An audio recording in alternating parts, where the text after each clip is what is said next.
Comment la France a volé des milliards de dollars à l'Afrique.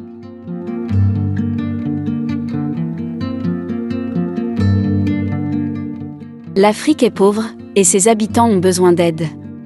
C'est un message répété à maintes reprises par les journalistes, les organisations caritatives et les organisations non gouvernementales. On dit aux enfants européens et américains de finir leur repas, parce qu'il y a des enfants pauvres qui meurent de faim en Afrique. Mais pourquoi le continent est-il devenu synonyme de pauvreté, alors qu'il est riche en ressources naturelles? Pourquoi l'Europe a-t-elle refusé d'investir en Afrique, avec autant de ferveur qu'elle y envoie d'aide?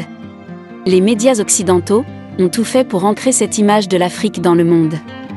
Des Africains qui ont toujours besoin d'aide, avec leurs problèmes sans fin, jusqu'à ce que tout le monde ressente de la fatigue. L'Afrique est-elle réellement pauvre? Eh bien, examinons cela de plus près.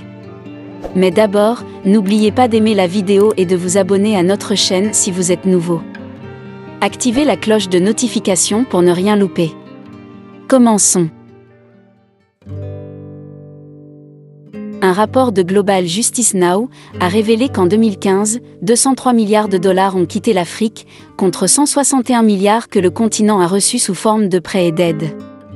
Mais la somme d'argent qui quitte l'Afrique n'est jamais mise en évidence. Et la manière dont l'argent et les ressources sont exploitées du continent, au profit des gouvernements et des entreprises étrangères, est cachée. En 2019, le vice-premier ministre italien Luigi Di Maio a souligné que la politique de la France en Afrique provoquait la pauvreté, et par conséquent, la migration des Africains vers l'Europe par des routes maritimes dangereuses. Il a dit, si nous avons des gens qui quittent l'Afrique maintenant, c'est parce que certains pays européens, et en particulier la France, n'ont jamais cessé de coloniser l'Afrique. Il a affirmé que si la France n'avait pas ces colonies africaines, elle ne serait pas parmi les plus grandes économies mondiales. Ce sont des revendications sérieuses. Mais y a-t-il une part de vérité en cela? La France a-t-elle appauvri ses anciennes colonies d'Afrique pour son propre gain économique? Di Maio n'est pas le premier à remettre en question les politiques de la France en Afrique et à souligner à quel point elles sont égoïstes et exploiteuses. Pour le contexte, la France était le deuxième plus grand colonisateur européen en Afrique, après la Grande-Bretagne. La France a principalement colonisé des pays d'Afrique de l'Ouest comme le Sénégal, le Mali, le Niger, la Côte d'Ivoire et bien d'autres. Après l'indépendance de ces pays dans les années 1960, ils entretenaient toujours de solides relations politiques et économiques avec la France. L'Europe a essayé de décrire sa relation continue avec ses anciennes colonies comme un geste altruiste, puisque les Africains construisaient leur nation à partir de rien. Cependant, la réalité est que les nations africaines ont été pillées et dépouillées de leurs ressources naturelles par ces puissances coloniales. Avant le colonialisme, l'Afrique était riche, avec des ressources naturelles et du commerce. Après le vol du colonialisme, ils ont recommencé avec un déficit, avec toutes les chances contre eux. L'Afrique de l'Ouest avait des systèmes commerciaux qui s'étaient développés sur des centaines d'années avant l'arrivée des Français en Afrique. L'or était la principale matière première, d'où le terme de Côte de l'or. Lorsque les Européens sont arrivés, ils ont introduit la traite des esclaves qui a épuisé la population par des raids d'esclaves. Ils ont également déstabilisé l'extraction de l'or, parce que les communautés trouvaient qu'il était dangereux d'exploiter leurs terres par crainte d'attaque. Cela a commencé la relation inégale, qui s'est poursuivie à l'époque coloniale et qui dure encore aujourd'hui. Les politiques européennes ont déstabilisé le continent dès le début. Lorsque la traite des esclaves a été abolie, l'Europe a également commencé à importer des matières premières, telles que le coton d'Afrique.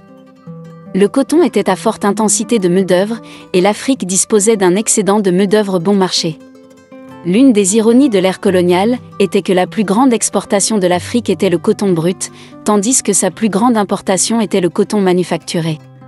Grâce à ce paradigme, l'Europe s'est assurée que l'Afrique ne développait pas une capacité de fabrication, elle devait donc continuer à acheter des produits européens. Ce modèle commercial a également fourni des emplois manufacturiers aux Européens, à l'étranger. L'Europe s'est assurée que les Africains fournissaient une main-d'œuvre bon marché en introduisant des taxes obligatoires dans leurs colonies. Le seul accès des Africains à la monnaie européenne se faisait par les salaires qu'ils recevaient dans les fermes européennes. Ces fermes avaient été acquises en volant des terres aux Africains et en les réinstallant dans des colonies surpeuplées et improductives. Et pourtant, les puissances coloniales ont continué à exploiter ces pays même après l'indépendance. Dans tout cela, la France se distingue par le champ d'application d'une politique visant à maintenir l'afflux d'argent de ses anciennes colonies, quelles qu'en soient les conséquences sur leurs économies. Cela est dû à la façon dont la plupart des colonies françaises ont acquis leur indépendance. En 1958, la France avait une nouvelle constitution qui voulait restructurer l'Empire français en une fédération. Toutes les colonies sauf la Guinée ont accepté. La Guinée a déclaré son indépendance en 1958 et a été punie pour cela. Ses écoles, hôpitaux et bâtiments de l'administration publique ont été incendiés. Les animaux et la nourriture ont été empoisonnés pour montrer aux autres colonies africaines que le prix à payer pour rejeter la France serait élevé. En 1960, le dirigeant français Charles de Gaulle a déclaré que les États membres de la communauté française pouvaient devenir indépendants s'ils choisissaient. Sans surprise, toutes les colonies choisissent l'indépendance. Mais l'indépendance serait aux conditions de la France, et il devait faire des concessions économiques et politiques. En vertu de ces concessions, ces nations sont restées sous la sphère d'influence française, en particulier économiquement. C'est ainsi qu'est née la France-Afrique, le concept de relation forte entre la France et ses anciennes colonies. Le général Charles de Gaulle, alors président de la France, est crédité d'avoir construit la France-Afrique grâce à un réseau de contacts personnels entre les dirigeants français et les élites africaines des anciennes colonies françaises. La France y a jeté les bases en introduisant dans ses colonies des systèmes politiques favorables à quelques élites africaines. Juste avant l'indépendance, la France a aboli le système parlementaire dans certains pays comme la Côte d'Ivoire et a établi un régime présidentiel qui signifiait que tous les pouvoirs étaient confiés à une seule personne. C'était parce qu'il était plus facile de contrôler une personne et essentiellement de contrôler économiquement tout le pays. Les contacts personnels construits après l'indépendance étaient entre les dirigeants français et l'élite africaine qui avaient l'intention de conserver le pouvoir aux dépens de l'économie de leur pays. En échange d'intérêts protégés contre les tentatives de coup d'État et les importants pots de vin, les dirigeants africains ont garanti aux entreprises françaises l'accès aux ressources naturelles du continent comme le pétrole, le gaz, les diamants, l'uranium et les minerais. Celles-ci ont été extraites à moindre coût, et les bénéfices n'ont enrichi que quelques Africains dans ces gouvernements corrompus et les sociétés minières françaises.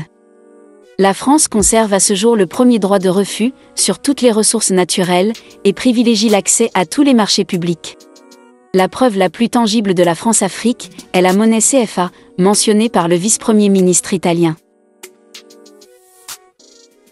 Le franc CFA a été créé en 1945 avec les accords de Bretton Woods et est devenu la monnaie des colonies françaises de l'Afrique, ou CFA. Aujourd'hui, la France imprime le franc CFA pour 14 pays africains d'Afrique de l'Ouest et du Centre. Les nations ont ensuite été divisées en un bloc ouest-africain et un bloc centrafricain, chacun avec sa propre banque centrale, pour coordonner les échanges monétaires avec le Trésor français. Jusqu'à récemment, chaque banque centrale devait mettre au moins 50% de ses réserves de change à la Banque de France. Cela signifiait que la France contrôlait la moitié de sa réserve de change. La France détenait chaque année près de 5 milliards d'euros d'argent des pays africains dans son trésor, et les pays CFA n'y avaient pas accès.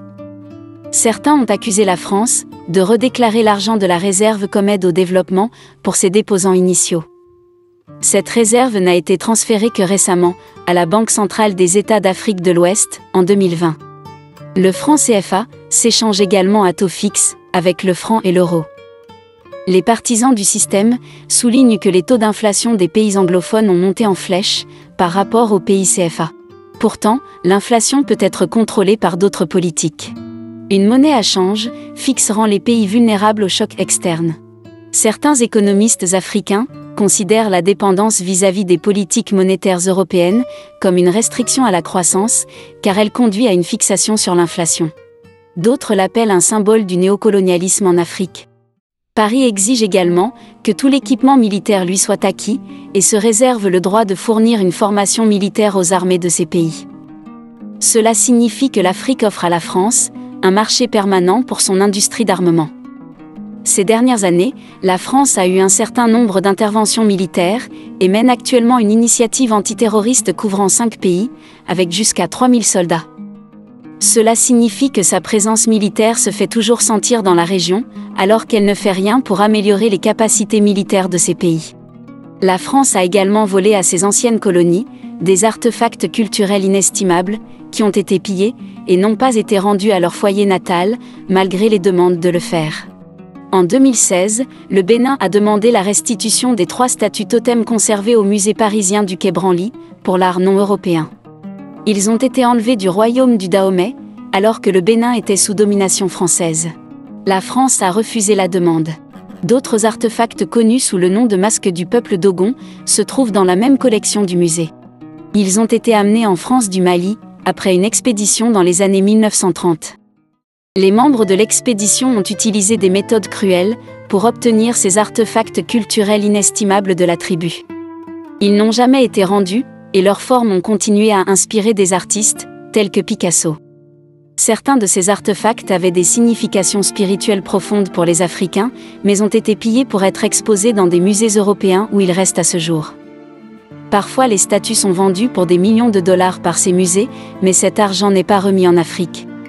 Selon certaines estimations, la valeur des artefacts culturels pillés dans les collections publiques et privées en Europe se chiffre en millions de dollars. Dans le passé, la France a également été accusée d'aider un gouvernement corrompu resté au pouvoir, s'ils servent les intérêts français aux dépens de leur propre peuple. La France n'a pas remis en cause les politiques corrompues de ces gouvernements lorsque leurs politiques leur ont profité. Le meilleur exemple en est le gouvernement rwandais de 1994. Une firme de Washington a conclu que la France n'était ni aveugle ni inconsciente de l'imminence du génocide, mais continuait dans son soutien imminent à l'administration de Juvénal Habyarimana. Le rapport indique que François Mitterrand, alors président de la France, l'a fait pour faire progresser l'influence française dans le pays. Il y a même des rapports de gouvernements africains, soutenant financièrement les partis politiques français pendant les élections, pour s'assurer que les gouvernements à venir protégeraient leur régime corrompu. Cela signifie que les Français ont protégé les intérêts de quelques élites corrompues, pour assurer leur emprise sur l'Afrique. Dans certains cas, les conséquences ont été horribles et tragiques, pour le peuple africain. Nous voici à la fin de notre vidéo. Laissez-nous savoir ce que vous en pensez dans la section des commentaires. N'oubliez pas d'aimer la vidéo et de vous abonner à notre chaîne. À bientôt!